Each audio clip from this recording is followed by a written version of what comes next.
Mr. President, I take this podium in the hope that after I speak, Senator Judge Bato will get behind my idea, or the idea eloquently espoused by Senator Joel Villanueva.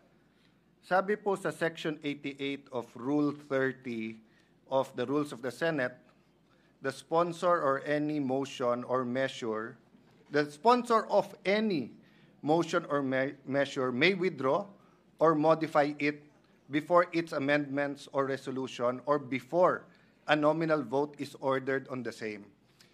Before Senator Pimentel, Senator Judge, Minority Leader Pimentel spoke, clarify lang po ni Senator Bato that he's standing, itutuloy po niya yung motion, and I think hindi niya kinonsider ng motion to amend yung statement ni Senator Bato. But after hearing Senator Bongo, after hearing Senator Joel Villanueva, after hearing the Majority Leader and Minority Leader, I ask you for some patience. Just hear me out on a very practical approach to this. No? You know, every time I'm confused or di ko malaman yung sagot, I go to Jeremiah 29:11 that states, "For I know the plans I have for you, plans to prosper you and not to harm you, plans to give you a hope and a future." But I'm reminded that kung ang Diyos may plano sa atin, ang demonyo may plano din sa atin. So, one way or the other, we have to make a decision today, and it has to be the right decision. So, ito yung very practical approach ko po. We can do three things. We can dismiss it today, we can remand it to the House of Representatives, or pwede natin ituloy bukas. If we dismiss it today, based on the ground that it is violated the Constitution at more than once na po ito na-file in 1 year, we don't have enough time today to debate that. As the Minority Leader said, yes, we can take judicial notice of the dates, pero I wanna see the documents. Kailan ba talaga nag-file, sino final, etc. So aabot tayo bukas and even tomorrow with 23 opinions dito. My point is, Mr. President, I cannot in conscience, as a lawyer and as a senator judge, just make that rash decision that it violated the 1 year. I mean, ngayon ko lang nalaman na pwede yan, or if we were thinking about it the last few days, pero ang Supreme Court nakailang araw na, nakailang linggo na, hindi rin nagdedesisyon pa. So, mabigat tong puntong ito.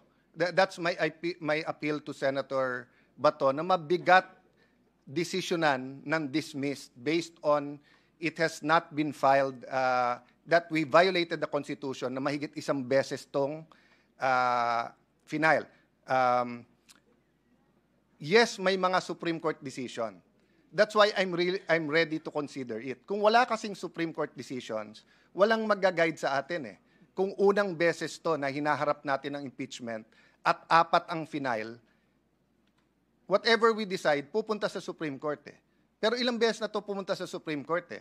So meron ding guide, but do we have enough time right now? Second po, handa ba ang prosecution?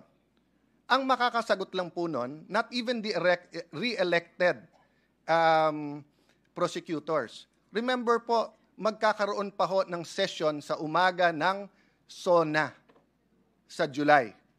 At mag-e-elect pa ng speaker. And based on that, i-confirm pa nila kung itutuloy nila to o hindi. Of course, by all indications now, itutuloy. But why will I assume that? Why will I also assume na 4 yung final? Hindi ko nakikita pa yung lahat ng dokumento. Pero lahat ng briefer nandito. Kung talagang kailangan mag-decide today, they give us a few minutes, we'll take judicial notice or ask our very able secretariat. No? The third is that hindi daw pwedeng tumulay sa 20th Congress. Pero lahat tayo po ay nag-agree na hindi natin mapipigilan ang 20th Congress na i-take up to. So, bibilisan ko na po if we dismiss it today, pwede ba mag-file ng motion for reconsideration yung prosecutors? If yes, kailan nila ipapile to? Tomorrow. Kung hindi tomorrow, sa 20th na to. So, all the arguments na sinabi ni Senator Bato, totoo din, dun na yon. Okay. If ituloy naman natin tomorrow, babasahin yung articles, bibigyan ng 10 araw, mag-issue ng summons, bibigyan ng 10 araw na sumagot ang akusado or yung the Vice President has been impeached, and then pwede yung prosecutors 5 days, aabot na tayo ng June 30 nun, hindi pa nagko-convene ang 20th Congress until the day nung SONA. So, in both cases, dismissed or tuloy, dun pa rin tayo magharap eh. Ano po ang benefit ng pag-remand? Again, excuse me everyone sa legal, moral, because I only had a few minutes to think about this. Kung sana si Senator Bongo ang nagpa-amend, I was willing to listen. Pero hindi daw yun amendment at hindi tinanggap ni Senator Bato. So ako nagmumove ngayon na i-consider ni Senator Bato, i-amend yung motion niya from dismissal to remanding. No, I cannot move myself na i-remand because may pending motion now. But I can ask him to amend his motion. And why will remanding be in the interest of justice and consistent with our oath of political neutrality? Kasi ang mangyayari nito, hindi pa binabasa yung articles of impeachment bukas, babalik to sa House of Representatives. Hihingin natin ngayon na isa-certify nila, na hindi nila violate yung 1 impeachment per year. Number 2, by the time they answer sa 20th Congress, prosecutors na ng 20th Congress ang mag-affirm na interesado kami na itutuloy namin to. And by that time, the 12 senators po who have joined the 20th Congress will have the wherewithal and the say-so how to proceed. So, I'm just looking from it from a practical point of view. It might not sit well with my colleagues. If I wasn't a lawyer, perfect yung aking pong sinasabi. But being a lawyer, kailangan ko rin pag-isipan. Pero tignan niyo lang po from a practical point of view. Pag dinismiss natin ito ngayon, may ibabalik din nila, Senator Bato. I-file din nila. Pagka naman hindi natin dinismiss, doon din ang mangyayari. Pag niremand natin, may mangyayari. May malalim na pag-iisip ng mangyayari dito. That's why I'm asking Senator Bato if he will, again, consider amending his motion. Mr. President, because in the course of the manifestation of Senator Alan Cayetano, he mentioned that the minority leader is somehow encouraging judicial notice. No. I mean, can I state my position? No, Actually, Senator, I was agreeing with you na we cannot decide. We cannot take judicial notice I said, of all those facts being alleged. We cannot. That is my I think position. Senator Judge Cayetano agreed with you. Yes, I Senator said, Judge Pimentel. even myself, I am not in favor of taking judicial notice kahit may magsabing pwede. I'm sorry, Minority Leader, if it made it appear that I'm speaking for you. I'm agreeing with you na mahirap mag-decision ngayon on dismissal based on the grounds na binigay sa atin nila Senator Bato and Senator Bongo and our other colleagues. To clarify, before I recognize Senator Bato, the chair, as it understood the point raised by Senator Cayetano, is that the basis of the 2 grounds raised by Senator Bato in seeking a dismissal. Three grounds, Mr. 3 grounds. Presiding. Cannot be taken judicial notice of by the court, and that these facts must be obtained, if at all and or ascertained, from the parties involved. In this case, the House prosecutors and the 19th Congress members who signed. That is the understanding of the chair with respect to the statement of Senator Cayetano. Senator Bato is recognized. Senator Judge Bato is recognized, rather. You may proceed, sir. Thank you, Mr. Presiding Officer. Before I comment on the manifestation of Senator Judge Alan Peter Cayetano, I just would like to react on the manifestation made a while ago by Senator Judge Risa Hontiveros, that the Senate as an impeachment court has no power to dismiss any impeachment complaint.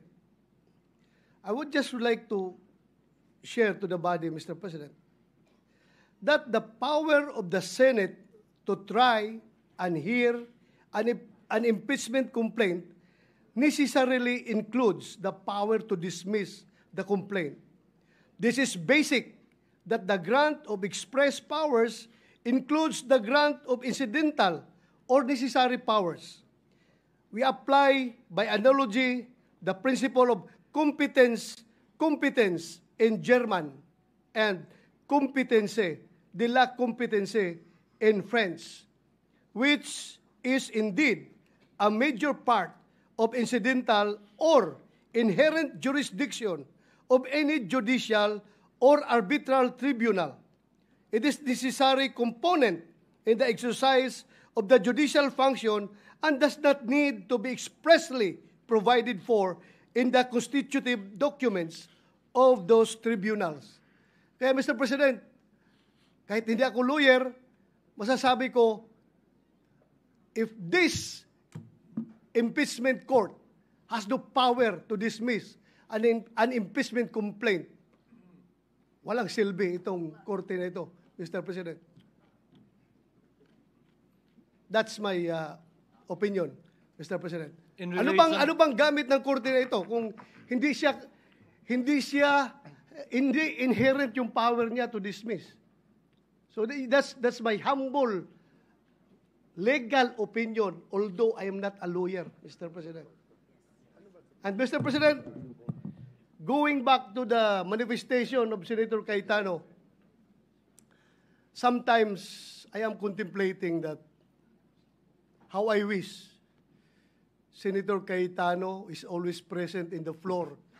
Every time a crisis is being faced by this August chamber, Mr. President, because his ideas and his mere presence only can cool down the boiling hearts and heating heads.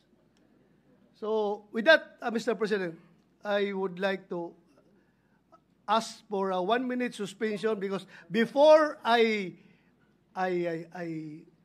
made my final decision on the manifestation of Senator Cayetano, I would like to confer with my co-movants, Mr. President. Baka iinit naman ang ulo nito mga kasamahan ko, Mr. President.